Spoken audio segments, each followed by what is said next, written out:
عزیز دوستو، نبی پاک صلی اللہ تعالی علیہ وسلم نے اپنی تشریف آوری کے کچھ مقاصد خود بیان کیے۔ ان میں سے ایک مقصد نبی کریم صلی اللہ تعالی علیہ وسلم نے بیان کیا جو بخاری میں موجود ہے۔ فرمایا، میں اخلاق عالیہ کی تکمیل کرنے کے لیے دنیا میں مبعوث کیا گیا ہوں۔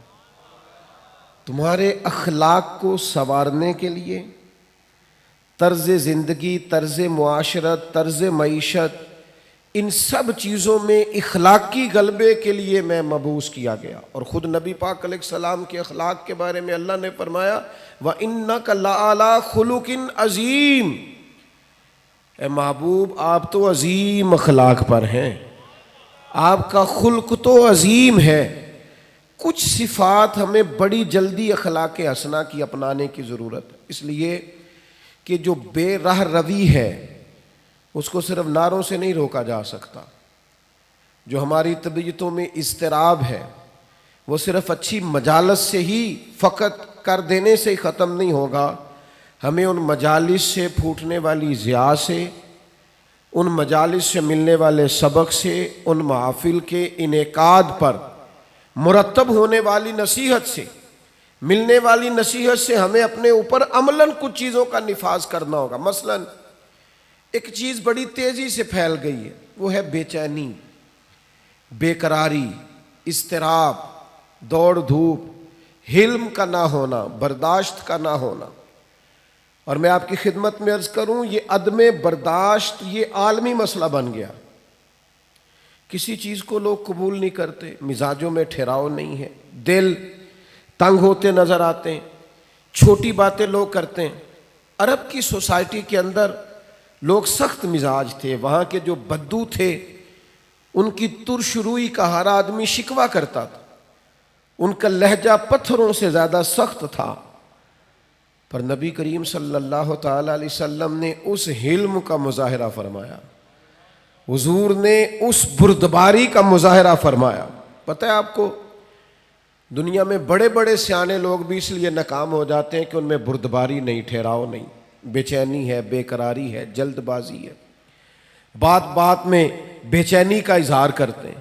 آپ یہ صحیح بخاری کی حدیث دیکھیے، حضرت انس بن مالک رضی اللہ تعالیٰ عنہ بیان کرتے ہیں، میں نبی پاک علیہ السلام کے ساتھ تھا تو حضور نے سرخ دھاری دار چادر اوڑھ رکھی تھی، نجرانی چادر۔ تو ایک بدو آیا، اس نے آ کے محبوب کی اس چادر مبارک کو کھینچا۔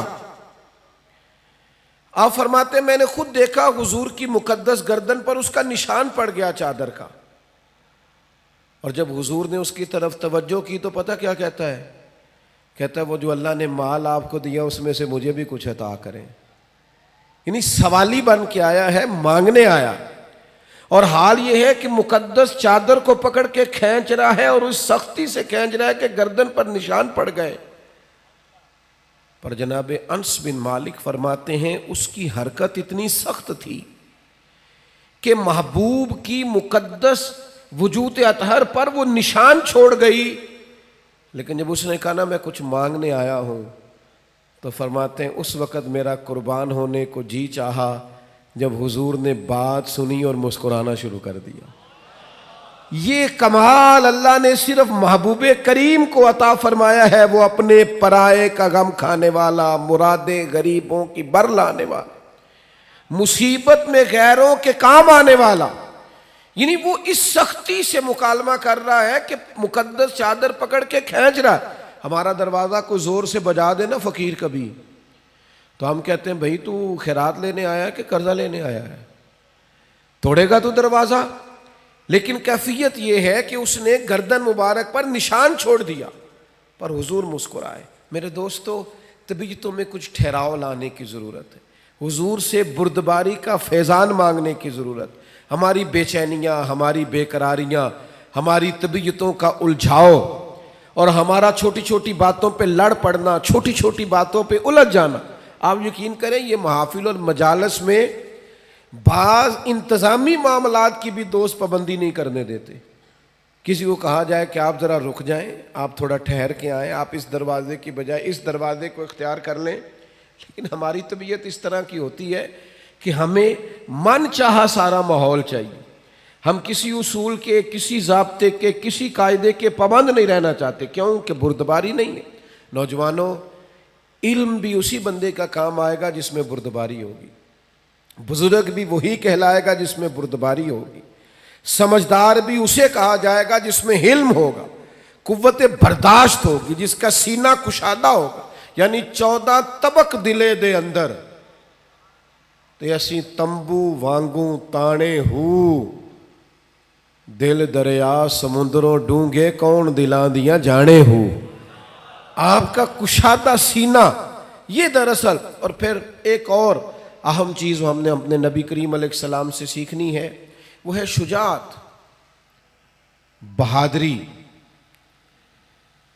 توانا سوچ اور توانا طرز زندگی، ڈرا ڈرا انداز نہیں، سہما سہما انداز نہیں ایسا نہ ہو کہ ذرا ذرا سی بات پہ ہمارے ہاتھ پیر پھولنے لگ جائیں۔ یعنی جو چیز ابھی آئی نہیں اسے سوچ کے بعض لوگ ڈپریشن کا شکار ہو جاتے ہیں، اور جن گھروں میں زیادہ آسانیاں آ گئی ہیں، سہولیات آ گئی ہیں، زندگی آسودہ ہو گئی ہے، وہاں انزائٹی اور ڈپریشن زیادہ آنے لگ گئے۔ آپ ذرا ذرا سی بات پر اگر گھبرائیں گے، پریشان ہو جائیں گے، مضطرب ہو جائیں گے، تو زندگی میں بڑے بڑے کارنامے کیسے سر انجام دیں گے؟ زندگی تو بذات خود ایک مشقت ہے، اور اللہ فرماتے ہیں لَقَدْ خَلَقْنَا الْإِنسَانَ فِي كَبَدٍ، ہم نے انسان کو مشقت میں رہتا ہوا پیدا کیا۔ اس کو مشقت کرنی ہے، جدوجہد کرنی، اور سمجھدار آدمی اور مالدار آدمی، لیکن ذرا ذرا سی بات پر اس کے ہاتھ پیر پھولنے لگ جاتے ہیں۔ یہ بھی ذرا حدیث دیکھیے اور نبی پاک علیہ السلام کے اخلاق عالیہ سے فیضان حاصل کیجئے۔ مشکات میں، بخاری میں، مسلم میں حضرت انس بن مالک رضی اللہ تعالیٰ عنہ کی حدیث موجود ہے۔ فرماتے ہیں قرات ایسی مدینہ شریف میں آئی کہ ایک طرف سے آواز آنے لگی کسی کے چلانے کی، چیخنے کی۔ یکدم اہل مدینہ سارے اٹھے اور نیزے، برچھیاں، تلواریں جمع کرنے لگے کہ اس جانب جاتے ہیں جہاں سے وہ آواز آ رہی ہے، اور جا کر معلوم کرتے ہیں کیا حادثہ، کیا سانحہ ہوا ہے۔ فرماتے ہم ابھی تیاری کر رہے تھے ادھر جانے کی، اور نبی پاک علیہ السلام گھوڑے پر بیٹھ کر وہاں سے واپس تشریف لا رہے تھے، اور حضور فرمانے لگے سو جاؤ سو جاؤ سو جاؤ، میں دیکھ آیا ہوں، کوئی خطرے والی بات نہیں۔ ہم ابھی تیاری میں تھے، لیکن یہ میرے محبوب پاک کی شجاعت ہے، بہادری ہے، دلیری ہے۔ آپ کو زندگی کے اندر اپنے دل کو مضبوط رکھنا ہے، اعصاب کو طاقتور رکھنا ہے۔ بعض لوگ بڑی جلدی گھبرا جاتے ہیں، بڑی جلدی پریشان ہو جاتے ہیں، 5 منٹ سے پہلے سانس پھولنے لگتا ہے، دل دھک دھک کرنے لگتا ہے۔ او بھائی آپ ٹھہر جائیں، ستاروں سے آگے جہاں اور بھی ہیں، ابھی عشق کے امتحان اور بھی ہیں، تو یہ تو کام ابھی بڑا آگے تک جانا ہے۔ لیکن گھبراہٹ، بے چینی، پریشانی، یہ بندہ مومن کی شان نہیں ہے۔ پلٹنا، جھپٹنا، جھپٹ کر پلٹنا، یہ لہو گرم رکھنے کا ہے ایک بہانہ۔ طاقتور زندگی گزاریں، مضبوط اعصاب کے ساتھ وقت گزاریں، ذہن بنائیں کہ زندگی میں پریشانی آئے گی، مجھے فیس کرنا ہے۔ آپ کا ذہن ہونا چاہیے۔ مجھے بتائیے جو جوان ہے اسے بوڑھا بھی تو ہونا ہے نا، بیمار ہے تو ایک وقت خدا نہ خواستہ وہ بھی تو آئے گا نا کہ بیماری بھی آ جاتی ہے، قوا کمزور ہونے لگتے ہیں۔ لیکن اگر آپ کا ہمیشہ اسی طرح پریشان رہنے کا خیال ہے تو پھر بات آگے کیسے بڑھے گی؟ تو حضور سے فیض مانگے، بہادری کا فیض۔ نبی پاک علیہ السلام، صحابہ فرماتے جب جنگ ہوتی تھی نا تو ہم دشمن کے سب سے زیادہ قریب نبی پاک کو پایا کرتے تھے، حضور قریب۔ ایک جنگ میں ہمارا ارادہ ہوا کہ ہم تھوڑا سا پیچھے ہٹ کے نئے سرے سے حملہ کریں، لیکن حضرت ابو سفیان رضی اللہ تعالیٰ عنہ فرماتے محبوب گھوڑے کو ایڑی لگاتے اور جنگ کے اندر جاتے اور آگے ہی بڑھتے چلے جاتے، اور آگے ہی نبی پاک علیہ السلام پیش قدمی فرماتے۔ تو میں نے عرض کی حضور تھوڑا سا پیچھے ہٹ کے نئے سرے سے حملہ نہ کیا جائے؟ تو فرمایا نہ بھائی پیچھے نہیں ہٹنا، میں نبی ہوں، بات یہ بھی سچی ہے، اور میں عبد المطلب کا پوتا ہوں، بات یہ بھی سچی ہے، لہذا پیچھے نہیں ہٹنا، آگے کی طرف پیش قدمی کرنی۔ تو میرے دوست گھبراہٹ نہیں، بے چینی نہیں، الجھاؤ نہیں، میلاد شریف والے محبوب سے یہ فیضان پائیں کہ ہم نے ہمیشہ اپنے اعصاب کو مضبوط رکھنا. پھر اللہ تعالیٰ نے نا اپنی حکمت کے ساتھ لوگوں کے اندر دولت کو تقسیم کیا، یہ اس کی حکمت ہے. سورۃ الشورى کے اندر اللہ تعالیٰ نے فرمایا کہ اگر سب لوگوں کو مال میں وسعت دے دی جاتی تو زمین میں فساد ہو جاتا، بغاوت ہو جاتی. سب کو مال میں وسعت نہیں ملتی، لیکن جن امیروں کو اللہ مال عطا کرتا ہے نا، ان میں غریبوں کا بھی حق ہوتا ہے. قرآن مجید کہتا ہے سائل کا اور محروم کا حق ہے. یہ جو میں کہہ رہا ہوں اس پر غور کریں، حق ہے. نہیں آپ پر، امیر آدمی پر غریب کا، آپ کا خیال ہے وہ مانگنے آیا ہے، اور اللہ کا قرآن کہتا ہے حق لینے آیا ہے. اس کا حق ہے. جب انسان کے مزاج میں مالی طور پر گھٹن آتی ہے نا، وہ کنجوس ہو جاتا ہے، بخیل ہو جاتا ہے. اللہ تعالیٰ نے مالی طور پر وسعت دے دیا، پر قلبی طور پر تھوڑی سی نا اس کے مزاج کے اندر گھٹن ہے، تو پھر بھی ماحول میں پریشانی پیدا ہوتی ہے. اللہ تعالیٰ بعض لوگوں کو زیادہ مال عطا کرتا، ان کی ذمہ داری ہے غریب بہن بھائیوں کا، دوستوں کا، پڑوسیوں کا، سائلین کا، مساکین کا، یتیموں کا، بیواؤں کا، کمزوروں کا خیال رکھیں، ان کی مالی معاونت کریں اور ان کا حق سمجھ کر کریں. کہ اللہ، حضور سید عالم علیہ السلام کا ایک فرمان اگر کبھی ہمیں یاد ہو جائے نا، تو آپ یقین کریں کہ دل کبھی تنگ نہ ہو خرچ کرتے ہوئے. حضور فرماتے ہیں رب تمہیں جو عطا کرتا ہے نا، وہ تمہارے ضعیفوں کی برکت سے عطا کرتا ہے. وہ جو تمہارے ہاں کمزور روٹی کھا جاتے ہیں نا، غریب کھا جاتے ہیں، ان کے سبب سے اللہ تمہیں دیتا ہے. تو اگر یہ ذہن بن جائے نا کہ اللہ تعالیٰ پتہ نہیں کس کی برکت سے دے رہا ہے، تو پھر جب کوئی آئے تو بندے کا دل تنگ نہیں ہوگا، وہ پریشان نہیں ہوگا، مضطرب نہیں ہوگا. بلکہ ہم نے تو تاریخ میں ایسے بھی سخی پڑے ہیں کہ کوئی لینے آتا تھا تو اس کا شکریہ ادا کرتے تھے کہ یار تیری مہربانی، تو نے اس قابل سمجھا ہے کہ میں تیرے کچھ کام آ سکتا ہوں. نبی کریم صلی اللہ تعالی علیہ وآلہ وسلم کے اخلاق عالیہ سے، حضور کی سیرت پاک سے ہمیں جو فیضان ملتا ہے نا، اس نقطے کو ضرور سمجھیے گا. یعنی آپ کتب سیرت میں یہ پڑھیں گے کہ مہینہ مہینہ کاشانہ نور کے اندر آگ نہیں جلی، چولہا نہیں جلا، کھجور پانی پہ گزارا. اور اگر ایک سونے کی ڈلی گھر میں پڑی رہ گئی ہے ایک ٹکڑا، تو نبی کریم علیہ السلام نماز پڑھا کے تیزی سے گھر تشریف لے گئے اور حضور نے اسے اٹھایا اور اللہ کے راستے میں خیرات کر دی. کسی چیز کو گھر میں پڑا نہیں رہنے دیا. گھر میں تو دعا مانگی تھی کہ یا اللہ ایک وقت فاقہ ہو، ایک وقت روٹی ہو. لیکن حضرت جابر ابن عبداللہ رضی اللہ تعالیٰ عنہ ارشاد فرماتے ہیں، بخاری مسلم دونوں میں موجود ہے، فرماتے ہیں کہ جب بھی کسی نے حضور سے سوال کیا ہے نا، تو جو چیز ہم نے حضور کی زبان سے نہیں سنی وہ نہیں ہے. حضور نے کبھی کسی کو لا نہیں فرمایا، یہ نہیں فرمایا نہیں ہے. اللہ کرے میں آپ کو سمجھا سکوں. یعنی گھر میں مہینہ مہینہ چولہا نہیں جل رہا، فاقوں کی دعائیں ہو رہی ہیں، لیکن جب کوئی لینے آیا ہے تو حضور نے کبھی نہیں کا لفظ اپنی زبان سے ادا. ایسا کوئی محبوب کہیں ہوگا نہ کہیں ہے، بیٹھا ہے چٹائی پہ مگر عرش نشیں ہے، اور ملتا نہیں کونین کو کیا کیا تیرے در سے، ایک لفظ نہیں ہے جو تیرے لب پہ نہیں ہے. اور آپ دیکھیے فاضل بریلوی کیا کہتے ہیں. فاضل بریلوی کہتے ہیں واہ کیا جود و کرم ہے شہ بطحہ تیرا، واہ کیا جود و کرم ہے شہ بطحہ تیرا، نہیں سنتا ہی نہیں، نہیں سنتا ہی نہیں مانگنے والا تیرا.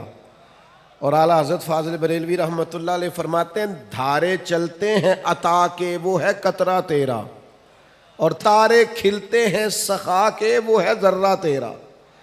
محبوب جب دھارے چلے نا، دھارے عطا کے دھارے چلے، تو پتہ چلتا ہے کہ میرے کریم نے کسی کو قطرہ عطا کیا ہے. اس کے گھر میں دھارے چل رہے ہیں، نہریں بہہ گئی ہیں، اور فاضل بریلوی فرماتے ہیں جب پورے تارے کھل جائیں نا سخا کے اور سخاوت کے، پورا گھر اور پورا محل روشن ہو جائے، تو اس کا مطلب یہ ہوتا ہے کہ کریم محبوب نے کسی کو ذرہ عطا کیا ہے۔ میرے کریم سے گر قطرہ کسی نے مانگا تو دریا بہا دیے ہیں، دربے بہا دیے۔ سخاوت کا مزاج پیدا کریں، اور غریبوں کی خدمت میں بھی گزارش ہے کہ حضور فرماتے ہیں بندہ اللہ کے ساتھ جس طرح کا گمان کرتا ہے رب بھی اس کے ساتھ اسی طرح کا معاملہ فرماتا ہے۔ سخاوت کا مزاج تو پیدا کریں۔ حضور نے فرمایا بندہ دل کا غنی ہوتا ہے، آپ ارادہ تو کریں کہ یا اللہ تو دے میں تیرے بندوں میں بانٹوں گا، آپ ارادہ تو کریں، وہ کریم ہے، عطا کرتے کہاں دیر لگتی ہے۔ نبی کریم صلی اللہ تعالی علیہ وآلہ وسلم کی سخاوت، اور کس طرح کی سخاوت، اس سخاوت کا انداز کیا ہے۔ نبی کریم صلی اللہ تعالی علیہ وسلم کے غلام حضرت انس بن مالک رضی اللہ تعالی عنہ ارشاد فرماتے ہیں کہ ایک شخص حضور کی بارگاہ میں آیا تو اس نے نا 2 پہاڑیوں کے درمیان کھڑی ہوئی بکریوں کا ریوڑ ہی مانگ لیا۔ تو یہ حضور کا دربار ہے نا، محبوب نے بھی سارا ہی عطا کر دیا، سارا ہی دے دیا کریم محبوب نے۔ اب وہ دیہاتی آدمی تھا، گاؤں جا کے نا اپنے حساب سے اعلان کر رہا ہے۔ ہر آدمی کا اعلان کرنے کا سٹائل بھی اپنا ہوتا ہے نا، وہ اپنے گاؤں جا کے اپنے حساب سے اعلان کرتا ہے، کہتا ہے سارے مدینے چلے جاؤ، حضور تو اتنا دیتے ہیں کہ غربت کا ڈر ہی دور ہو جاتا ہے، سارے چلے جاؤ مدینہ منورہ۔ محبوب تو یوں بانٹتے ہیں۔ اور میرے دوست، سخاوت کہاں سے شروع کرنی ہے؟ حضور نے فرمایا 2 کا کھانا 3 کھا لیا کرو، اور 3 کا 4 کے لیے کافی ہے، اور 4 کا 5 کے لیے۔ آپ مزاج تو بنائیں بانٹنے کا، ارادہ تو کریں دینے کا، پھر دیکھیں اللہ تعالیٰ کیا انداز اختیار کرتا ہے۔ آپ مجھ سے ناراض نہ ہوئیے گا، ویسے جس آدمی کے پاس پیسے آتے ہیں نا وہ سب سے پہلے گاؤں چھوڑتا ہے، وہ محلہ چھوڑتا ہے جس محلے میں وہ رہتا ہوتا ہے، اس لیے کہ اب دائیں بائیں آگے پیچھے ہوتے ہیں ماڑے بندے، اور اسے وہاں جانا بڑا ضروری لگتا ہے جہاں کوٹھیاں ہی کوٹھیاں ہوں، محل ہی مال ہو، بنگلے ہی بنگلے ہوں۔ وہ چونکہ پرانا محلہ ہی یاد نہیں رہتا، ٹوٹی سڑک ہی وہ میرے گاؤں کا غریب دہقاں سڑک کے بننے پہ تھا کیوں پریشاں، جب اس کے بچے شہر کو جا کر کبھی نہ لوٹے تو لوگ سمجھے۔ یہ کبھی کبھی ایسا ہوتا ہے کہ اللہ نے عطا کیا ہے تو چاہیے یہ تھا کہ تو دائیں بائیں آگے پیچھے بانٹتا، تو جا کے بیٹھی امیروں میں گیا، چلے جائیں، کوئی حرج نہیں، کوئی منع نہیں، لیکن ان لوگوں کو بھی تو یاد رکھیں جو آپ کے ساتھ بسا کرتے تھے، رہا کرتے تھے، وقت گزارتے تھے، ان کے لیے بھی تو اپنے دل میں طبیعت کے اندر گنجائش پیدا کریں۔ میرے عزیز، رسول اللہ بانٹتے، نبی پاک عطا کرتے، اور فاضل بریلوی فرماتے ہیں ہاتھ جس سمت اٹھا غنی کر دیا۔ حضور نے جس کو دیا ہے نا اسے بھی دینے والا ہی بنا دیا ہے۔ تو نبی کریم صلی اللہ تعالی علیہ وآلہ وسلم کی یہ ادا۔ پھر ایک اور بات، کبھی کبھی نا لوگ ہم سے کچھ ایسی چیزوں کا مطالبہ بھی کرتے ہیں جو بظاہر ہمارے لیے مشکل ہوتی ہیں۔ میں آپ کو صحیح بتاتا ہوں، ان کاموں کو بعض اوقات طبیعت نہیں چاہ رہی ہوتی، اور بظاہر ایسا محسوس ہو رہا ہوتا ہے کہ یار یہ کام جو ہے نا یہ ٹھیک نہیں۔ آپ تم نہ وقت دیکھ رہے ہیں، نہ آپ ماحول دیکھ رہے ہیں، نہ موسم دیکھ رہے ہیں، وہ بعض اوقات ایسے مطالبات کر دیے جاتے ہیں جو ٹھیک نہیں ہوتے۔ لیکن میرے محبوب کے اخلاق عالیہ کا یہ بھی کمال ہے کہ حضور نہ ہمیشہ کوشش کرتے تھے آنے والے کی دلجوئی کر دی جائے، چلے اگر اس نے بے موسمی بات کر دی ہے تو یہاں سے ہی رنگ تھوڑا بدل لیا جائے۔ نبی پاک علیہ السلام جب فجر کی نماز پڑھ کے نکلتے نا تو حضرت انس بن مالک رضی اللہ تعالیٰ عنہ ارشاد فرماتے ہیں کہ مدینہ منورہ کے غلام اور لونڈیاں نا اپنے پیالوں میں پانی لے کے آتی، تو پانی آگے کرتی کہ اس میں اپنا ہاتھ ڈبو دیں۔ بخاری مسلم میں سیاستہ میں آپ کو حدیثیں ملیں گی، یعنی ان کا عقیدہ تھا کہ محبوب ہاتھ لگا دیں گے تو متبرک ہو جائے گا۔ اور حضور بھی امت کو یہ درس دے رہے ہیں اس عمل سے کہ واقعی اس میں تبرک ہوتا ہے، نبی پاک کے دست مبارک سے لگی ہوئی شے متبرک ہوتی۔ نبی کریم صلی اللہ تعالی علیہ وسلم اپنا ہاتھ مبارک رکھ دیتے، ان کے لیے تبرک ہو جاتا، وہ گھروں کو لے جاتے۔ اب کبھی کبھی کیا ہوتا، جاڑے کی ٹھنڈی صبح، یعنی سردیوں کی ٹھنڈی صبح، ان کو عادت پڑی ہوئی ہے صبح پانی لے کے آنے کی، ٹھٹھرتا ہوا پانی، فجر کا وقت، سردی کا ٹائم، لیکن وہ غلام لا کے پیالے جیسے ہی آگے کرتے، حضرت انس بن مالک فرماتے ہیں میں سیدہ آمنہ کے لال پہ قربان جاؤں، کبھی ہاتھ پیچھے نہیں کیا، فوراً ہاتھ ڈبو دیتے، محبوب دل جوئی کرتے، کرم نوازی کرتے، عطائیں کرتے۔ محبوب کریم صلی اللہ تعالی علیہ وسلم نے کبھی ہاتھ پیچھے نہیں کیا، انہوں نے موسم نہیں دیکھا، وہ سردی میں لے آئے، پر یہ کریم ہے نا، اور دروازہ کریم سے کبھی کوئی خالی گیا ہی نہیں، ہاتھ جس سمت اٹھا غنی کر دیا، موج بحر سخاوت پہ لاکھوں سلام، محبوب پاک علیہ السلام عطا کر دیتے۔ او یارو، ہو سکتا ہے کبھی کوئی بے موسم حکم اماں دے ہی دیتی ہو، کبھی کوئی ایسی بات ابا جی کر دیتے ہوں جو آپ کی طبیعت کے مطابق سوٹ نہ کرتی ہو سکتا ہے کبھی گھر والے کوئی ایسی بات کریں جو برداشت کے قابل وقتی طور پر نہ ہو، لیکن یہ دیکھو نا میرے نبی کا اخلاق، یہ دیکھو نا حضور کا انداز، میلاد منانے والوں، محبوب کے نام پر نعرے لگانے والوں، اپنے مزاجوں میں وہ کشادگی بھی پیدا کرو۔ ہو سکتا ہے کچھ لوگ ایسا بھی کام کریں جو بظاہر طبیعت کے مطابق نہ ہو، پر کہنا ہم اس رسول کے ماننے والے ہیں جو ہمیشہ دلوں کا سہارا بنا کرتے تھے، جو ٹھنڈک پہنچایا کرتے تھے۔ عزیز بھائی، ایک اور بات بھی آپ سے عرض کرنی ہے، یہ جو غصہ ہوتا ہے نا انسان کی طبیعت میں، یہ غصہ نہ آنا بھی ایک بیماری ہے، غصہ آنا بھی چاہیے۔ وَغْلُظْ عَلَيْهِمْ، دین کے دشمنوں پر بندے کو غضبناک ہونا چاہیے۔ محبوب بھی غصہ کرتے تھے، حضرت عائشہ صدیقہ رضی اللہ تعالیٰ عنہ فرماتی ہیں اگر کوئی دین کی حدیں توڑتا تھا نا، شریعت کی حدود، تو حضور غصہ کرتے تھے۔ یعنی کچھ لوگ کہتے ہیں فلانے کو غصہ آتا ہی نہیں، تو میں نے کہا یہ بھی بیماری ہے، اس کا بھی علاج ہونا چاہیے۔ اگر کہیں شریعت کی نافرمانی ہو رہی ہے، اسے غصہ نہیں آتا، تو یہ بھی قابل علاج بیماری ہے، اس کا بھی علاج ہونا چاہیے۔ آپ کو غصہ، اعلیٰ حضرت فرماتے ہیں دشمن احمد پہ شدت کیجیے، وہ ملحدوں سے کیا مروت کیجیے، شرک ٹھہرے جس میں تعظیم حبیب، اس برے مذہب پہ لعنت کیجیے۔ آپ کو کبھی کبھی دین کے معاملے کے اندر غصہ بھی آنا چاہیے۔ جس حدیث میں یہ لفظ موجود ہے نا، اللہ کی رضا کے لیے محبت کرو، اس میں یہ بھی ہے کہ رب کی رضا کے لیے بغض بھی رکھو، غصہ بھی آنا چاہیے۔ لیکن ہمارا مسئلہ یہ ہے، ہمیں دین کے دشمن پر غصہ نہیں آتا، وہاں تو انسانیت جاگتی ہے، ہمیں غصہ آتا ہے ذاتی دشمنوں پہ، اور حضور کا اخلاق یہ ہے کہ ذاتی دشمن پر غصہ کرنا ہی نہیں، جو ذات کا دشمن ہے اس پر ناراضگی قطعاً نہیں کرنی، وہ ذات کا۔ حضرت عائشہ صدیقہ رضی اللہ تعالی عنہ نے حد بیان کر دی، یہ لفظ بیان کر کے ایک اتنا بڑا اخلاق کا دائرہ کھینچ دیا ہمارے گرد کہ ہمیں اپنی زندگی میں اس اصول کو کبھی نہیں توڑنا۔ سیدہ عائشہ صدیقہ رضی اللہ تعالیٰ عنہ ارشاد فرماتی ہیں نبی کریم صلی اللہ تعالی علیہ وسلم نے کبھی اپنی ذات کے لیے کسی سے انتقام نہیں لیا، کبھی نہیں لیا، مسلم شریف میں موجود ہے۔ اور دوستو، کبھی نہیں لیا اپنی ذات کے لیے انتقام۔ میلاد منانے کے لیے تشریف لانے والوں، حضور کی محفل میلاد میں حاضر ہونے والوں، کتنے زیادہ جھگڑے ہیں اس وقت جو فقط ہماری ذاتیات کے جھگڑے ہیں، صرف اور صرف ہم اپنی ذات کا بت بنائے، معاذ اللہ لوگوں سے دور ہو گئے۔ کبھی اپنی ذات کے لیے حضور نے انتقام نہیں لیا، کبھی جلال آیا بھی تو حدود اللہ کے معاملے میں۔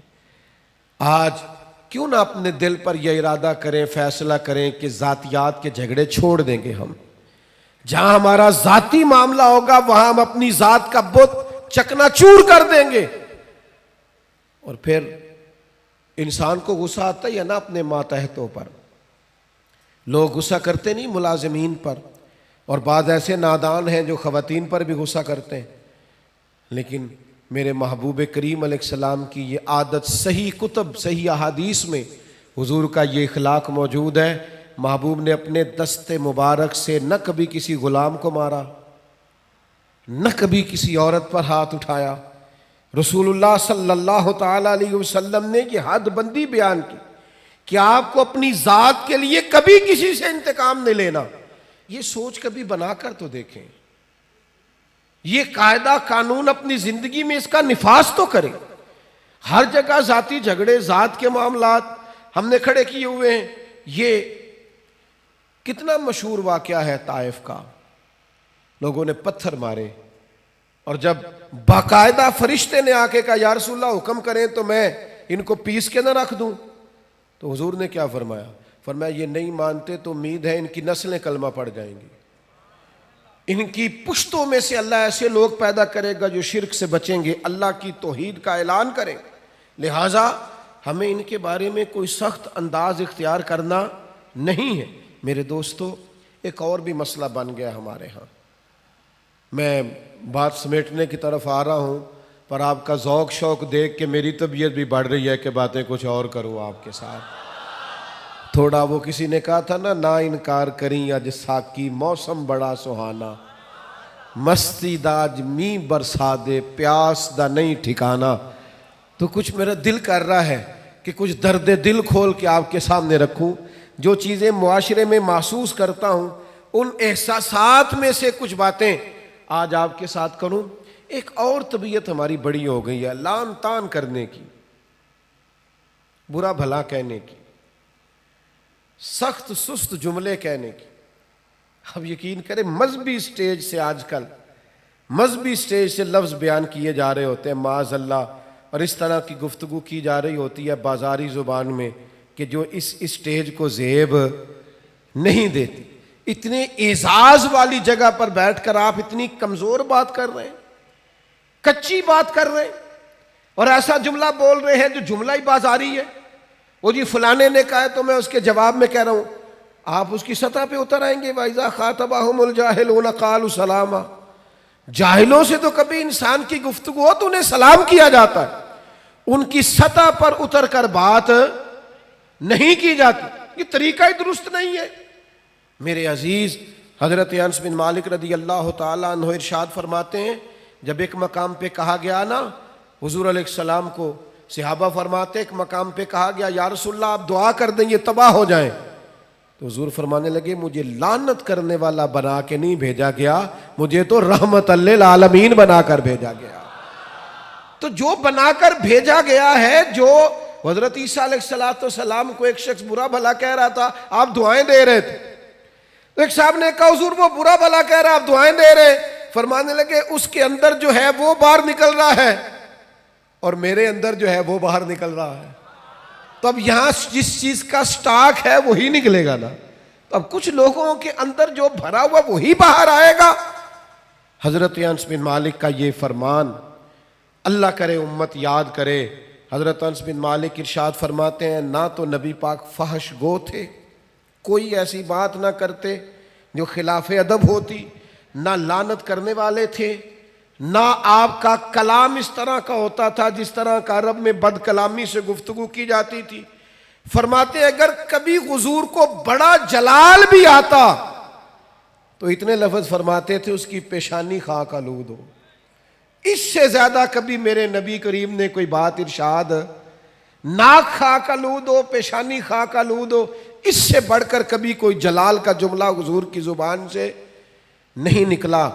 آپ کی خدمت میں عرض کروں گا، آپ کا لہجہ اتنا میٹھا ہو، اتنا باوقار ہو، لفظ اتنے جچے تلے اور حسین ہو کہ آپ کو نعرہ لگا کے نہ کہنا پڑے غلام ہے رسول کے غلام ہیں، بلکہ آپ کے لہجے سے اندازہ ہو کہ یہ کوئی عام نہیں ہے، یہ رسول اللہ کا غلام ہے۔ اس کا انداز بتاتا ہے نبی پاک کا غلام ہے، اس کے لفظ اور جملوں کی تاثیر بتاتی ہے یہ رسول اللہ صلی اللہ علیہ وسلم کا غلام ہے۔ یعنی آپ کہتے پھریں کہ میں بلبل خوش لہجہ گلزار نبی ہوں، میٹھی میری باتیں ہیں، میں نمک خوار نبی ہوں، حضور کا نمک کھاتا ہوں، اس لیے لہجے میں مٹھاس آ گئی۔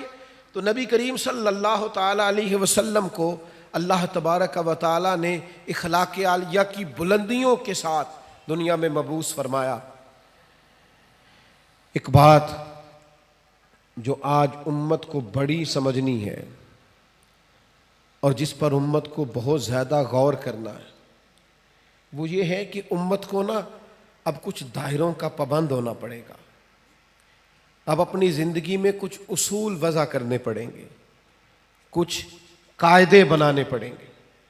آپ کو پتہ ہے دنیا میں سب سے بہترین زندگی وہ لوگ گزارتے ہیں جو اپنے وقت کو مینٹین کرتے ہیں. سب سے قیمتی وہ شخص ہوتا ہے جس نے اپنے ٹائم کو مضبوط کر لیا، مربوط کر لیا. ہمیں اخلاقی رویوں کے معاملے میں اپنے آپ کو ٹھیک کرنا ہے. آئیں گے لوگ اکسائیں گے، لوگ آئیں گے غصہ دلائیں گے، لوگ آئیں گے کوئی ایسی بات کریں گے جس سے آپ کی طبیعت میں وہ بات گراں گزرے گی، آپ کے گھر کے اندر سے کچھ ایسی آوازیں اٹھیں گی جس پر آپ سخت ہوں گے. لیکن میرے بھائی، حضور علیہ الصلوۃ والسلام نے اخلاق سکھایا ہمیں. اگر ہم رد عمل کے طور پر بھی کبھی سختی دکھائیں گے تو پھر ہم نے سیکھا کیا ہے، پھر ہم نے لیا کیا ہے؟ ہمیں اخلاق عالیہ کی ان بلندیوں پر سفر کرنا ہے، بلندیوں پر.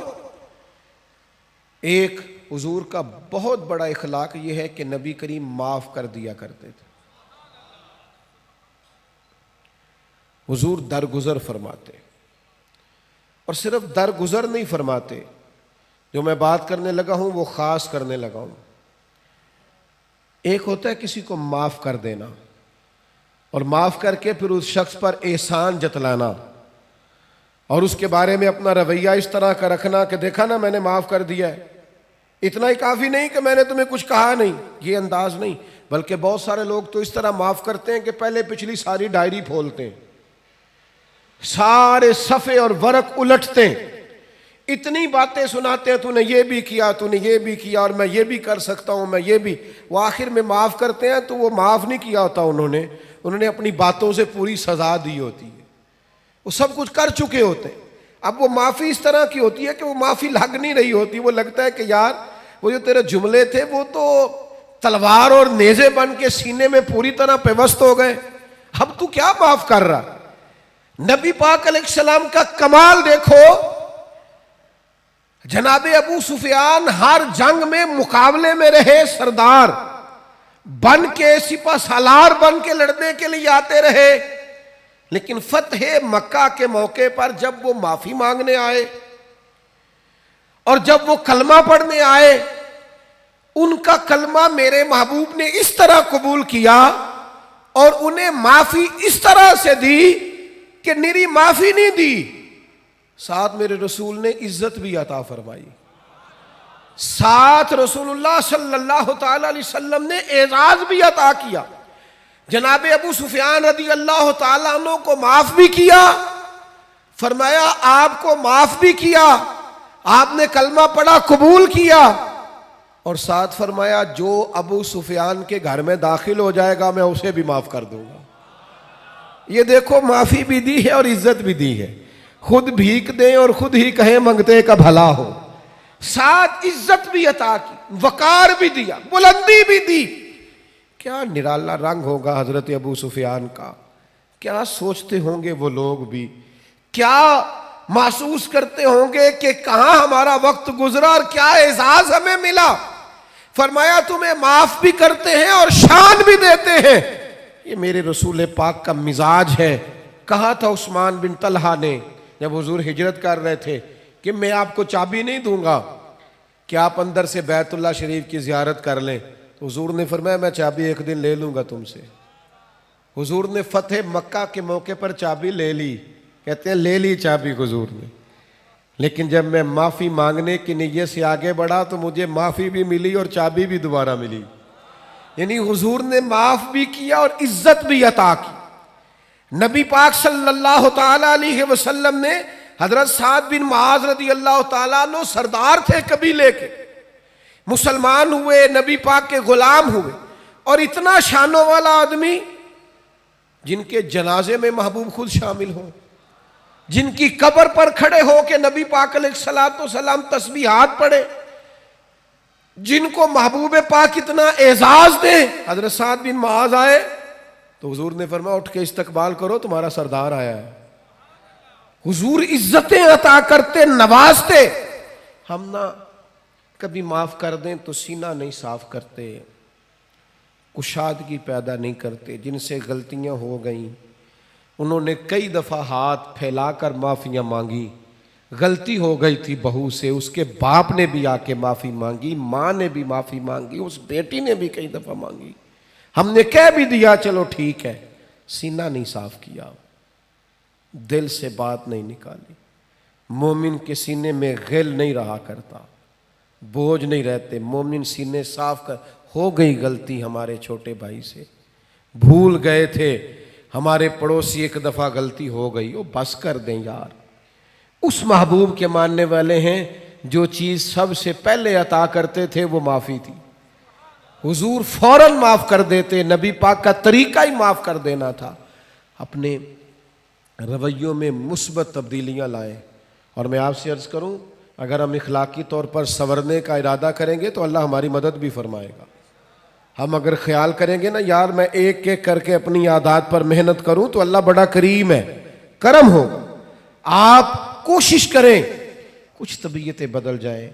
اب رویوں کا بوجھ لوگوں سے سہا نہیں جاتا، ہمارے لہجوں کی سختی بہت سارے لوگوں کے لیے سہانے روح بن گئی ہے، ہمارا انداز بڑے بوڑھوں کا دل توڑتا ہے، بڑے غریبوں کو ستاتا ہے، بڑی جگہوں پہ آزمائش پیدا کرتا ہے۔ ہمیں اپنے اخلاق پر خاص توجہ مبذول کرنے کی ضرورت ہے۔ آج اس پروقار محفل سے جب آپ اٹھیں تو اپنے لہجے پر، انداز پر، اخلاق پر، رویے پر ضرور غور کریں، اپنے اندر کچھ ایسی خوبصورت تبدیلیاں لائیں کہ کسی کو پتہ چلے کہ اس میلاد سے یہ بدل گیا ہے۔ اللہ کی بارگاہ میں دعا ہے اللہ ہماری حاضری کو قبولیت کا درجہ عطا فرمائے۔